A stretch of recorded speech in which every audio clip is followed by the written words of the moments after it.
Hey guys, there everyone here. Welcome back to the channel and welcome to another StapleSpeaks.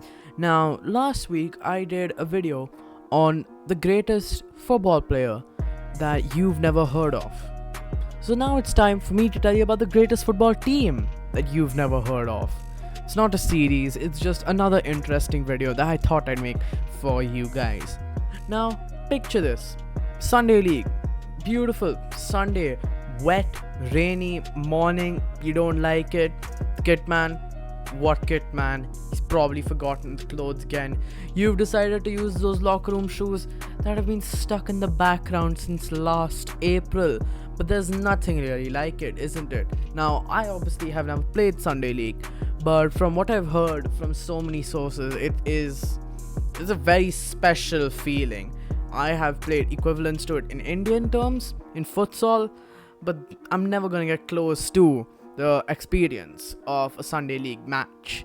The unmaintained pitches, the waterlogged pitches, the lack of quality, the aggression, the fight. It's something I've always been very enamored with. But anyway, I'm now waffling. Imagine your Sunday League team. Big Gavin from the pub has finally come back to play in your centre-back role, whilst you, after being the last person on the team, have been given a big choice between right back and goalkeeper. You've picked the goalkeeper. But now you take a look at your other team and you see this.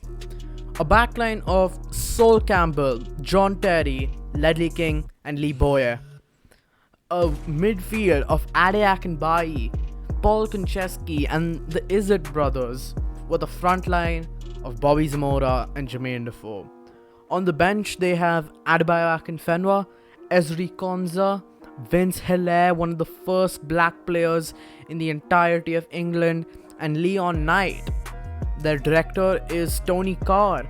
Their manager is Alan Kirbishley, and their assistant is Ray Lewington, the former assistant manager for England and current assistant manager at Crystal Palace. No, I am not just reading out random names. This is a real football team. Ladies and gentlemen, the greatest team you've never heard of is Senrab FC. Now, let me just give you a brief history or just a brief telling about Senrab FC. Senrab FC, if you don't know, is a team from Senrab Street in Stepney in London, which is close to Barnes Street. And if you can notice, Senrab is the opposite of Barnes. As simple as that. Senrab FC was started by Jimmy Tyndall at the Marion Richardson School in 1961 as a way for young players to develop. It became, and if you don't know who Jimmy Tyndall is, Jimmy Tyndall went on to become the West Ham Youth Academy director for a number of years.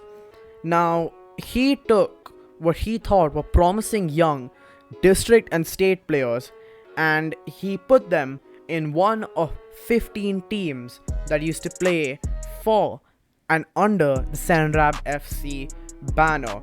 It was basically supposed to be set up as a team that could skyrocket players into a professional career, and those names I read right now are all alumni of this academy. It's also become a pretty big breeding ground for coaches and managers like Alan Kirbishley, like Ray Lewington, like Lee Boyer, who's now the current manager of Charlton, and a lot of people, even Dario Gridi, who until 2019 was the longest reigning manager in the entire football league. And he started it with a vision of getting these players in, these talented players, into their academies and transitioning them into the professional life. That is something that he and Jimmy Tyndall knew quite a bit of. Many Chelsea youngsters in the early 70s went through Senrab FC. So much so that Alan Kirbishley at one point referred to them as Chelsea Juniors. And it's hard to argue with so many of these names that I just mentioned coming through Chelsea's academy, like John Terry, Bobby Zamora, and Jermaine Defoe.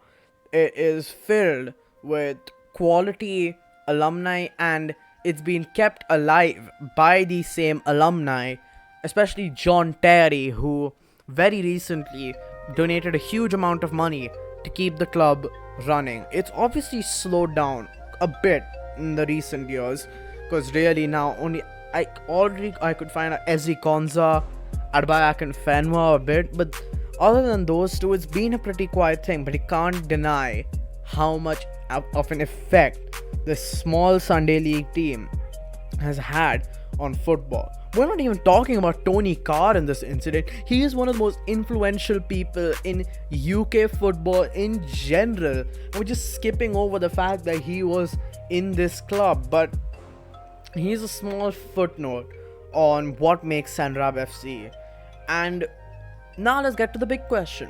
Why haven't you heard of this club? Why haven't you heard of this youth academy?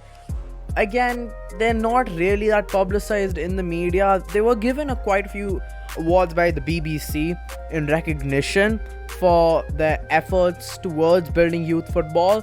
But other than that, they've not really been in the public eye because they're a Sunday League team. What other Sunday League teams do you know are getting this much coverage and this much exposure other than YouTube Sunday League teams and so many others? But other than the few clip shows that were there in the 90s, which were filled with all the funny Sunday League moments, no serious moments were given throughout the entirety of the broadcasting in Sunday League. We still see Sunday League as the thing where, you know, your washed up mates who are way out of shape just can have fun. It's literally the human equivalent of pro clubs, and it's literally just that. However, we don't really see that Sunday League has been a path for quite a lot of footballers like Theo Walcott, Jamie Vardy, heck, even Edouard Mendy and N'Golo Kante played some form of French Sunday League in whatever sense they call it before they made their big breaks. And we need to realize that Sunday League is that fun Sunday which you can spend 2 hours of your morning just absolutely getting knackered on a football pitch. But it's also a very serious thing, and things like Sandrab FC just remind you how big and how much potential Sunday League football truly has at changing the game. To the outro. Anyway guys, thank you so much for watching the video. If you liked it, please like, share and subscribe. If you are new to the channel, it's a bit of a shorter one today, to be honest. It's a video I've been meaning to make for quite a long time after researching a bit on John Terry for a video I was going to make. But in the end I made this, and it's a very interesting topic. If you want to, please go read up more about it. It really if you spend your time on it, you will learn quite a lot about the underbelly of youth academies in England. But anyway, until the next video, peace.